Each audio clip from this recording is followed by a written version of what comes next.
Once upon a time there was a kind and beautiful girl whose name was Cinderella.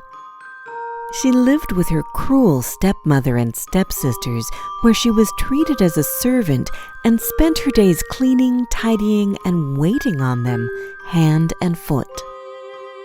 Despite their cruelty, Cinderella would always remember her mother's words, "Have courage and be kind." One day, an invitation to a royal ball arrived. The prince was looking for a bride, and everyone in the kingdom was invited. Her stepmother immediately ordered new gowns to be made for herself and her daughters. Cinderella worked day and night to prepare the new dresses in time. On the day of the ball, as they were preparing to leave, Cinderella came down the stairs in a dress she had made for herself.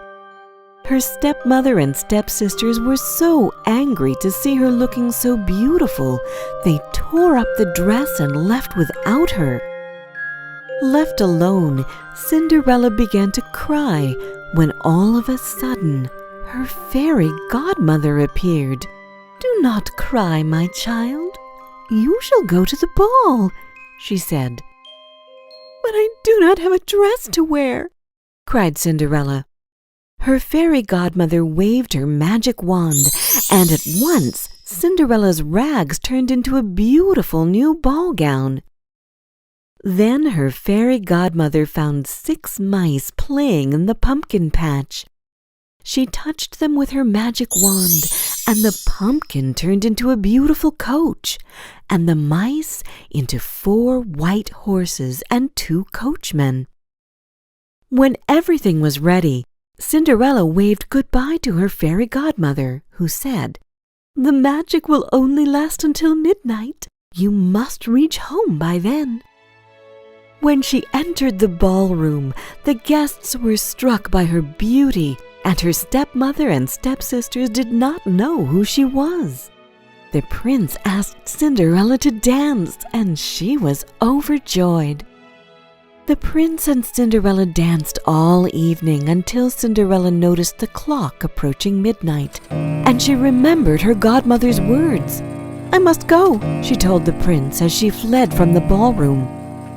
As she ran down the steps of the palace, one of her glass slippers fell off, but Cinderella did not stop to pick it up.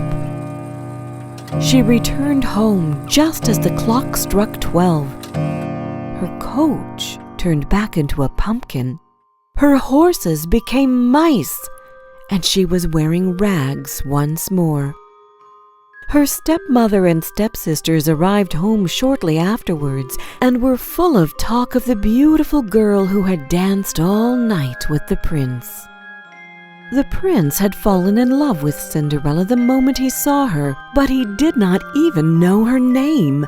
He picked up her glass slipper from the steps and declared, "I will marry the girl whose foot fits this slipper." The prince and his servants took the glass slipper to every house in the kingdom, but it did not fit any of the women who tried it on. Cinderella's stepsisters tried to squeeze their large feet into the dainty shoe, but the servant was afraid it might break. Cinderella's stepmother would not let her try on the slipper, but the prince said, "Wait, let her try it."